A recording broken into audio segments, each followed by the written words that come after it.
Most of the headlines from this first week of World Cup matches have been from the games themselves. But off the field, the constellation of American host cities and the way they've embraced teams from around the globe as their own have sparked their own memorable moments. Residents in Lawrence, Kansas have welcomed the Algerian team to their city, where flags now adorn storefronts and cheers for the Greens, as they're known, echo through the streets. In Dallas, Team Croatia found everything is bigger in Texas, including an enormous flag unfurled for a welcome parade downtown. And Boston is the site of a Tartan Army takeover, playing host to Team Scotland, whose fans led a 5,000-strong bagpipe march and reportedly drained local bars dry in celebration. I haven't seen Boston party like this in a very long time, so having it be in Boston, especially a city with a lot of immigrants, a lot of passion for the sport, it's great. It's great to see.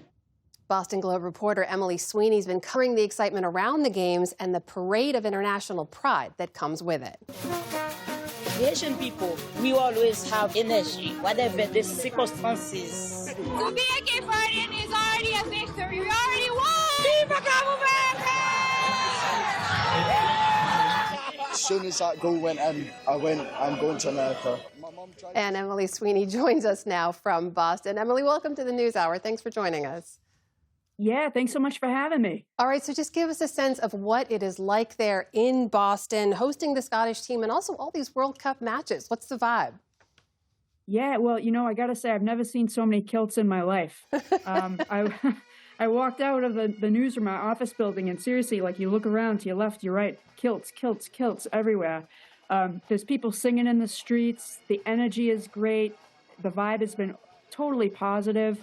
And I think Bostonians have been pleasantly surprised at just how, cool all the tourists coming in for the World Cup have been. You told the story of this one Scottish superfan. I want you to tell us more about a man named Craig Ferguson. He walked 3,000 miles from Los Angeles to Boston for the match. Why did he do that? And what was it like when he arrived on Boston Common? Yeah, so he walked a long way in a kilt across the country, and he was using Boston Common as his finish line. And so I was there along with countless Scottish fans who were there to cheer him on when he arrived. And I got to say, the crowd, it was a huge, huge crowd on Boston Common. People playing bagpipes, people holding flags, singing. It was the crowd was huge. It was really hard to even get to Craig when he arrived. But I got to say, and he was raising awareness for mental health and raising money for mental health. So it was a really good cause, a really good day. And I was shocked at just how large the crowd was. It's not just the Scottish fans, we should point out. We know Greater Boston is home to the third largest Haitian community in the country. I know you covered the lead up to their match, Haiti versus Scotland. Tell us about that. Yeah, so all the people, all the local fans and fans from abroad, I mean, Haiti has waited such a long time to return to the World Cup. It's been over 50 years, and so it was 1974 was the last time they were in it. And the fans that I talked to and interviewed were just so excited. Some of them have literally been waiting 50 years to see this moment, and they were just so pumped before the game. And so I joined them for a pregame celebration. And again, there was music, there was dancing.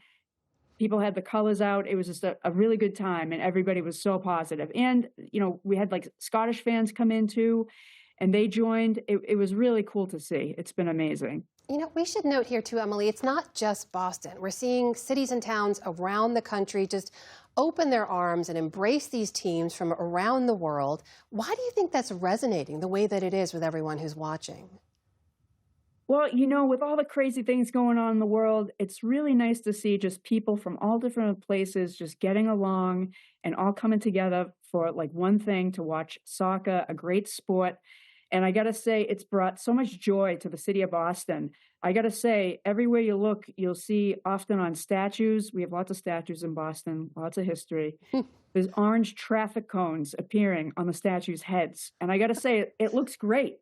You have these very serious statues with a nice orange cone.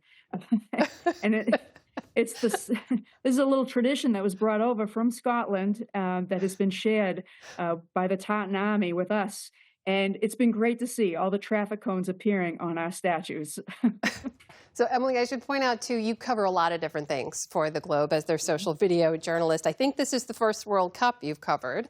Has any one moment stuck out to you? What's it been like for you to cover this? Oh, geez. Well, it's hard to pick. Being at the watch party with the, Cape Verde fans. We have a large Cape Verdean community in Massachusetts, in Greater Boston and Southeastern Mass. And, it was their first World Cup, and holding off Spain and seeing the goalkeeping, the defense, and the fans were just going crazy for it. And it was just awesome to see. And I felt honored to be just a part of the crowd for that. That was really cool.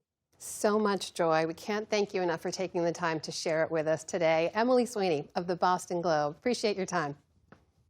Thank you so much.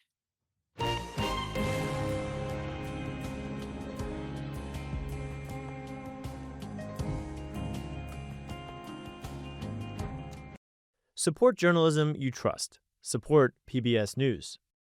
Donate now, or even better, start a monthly contribution today.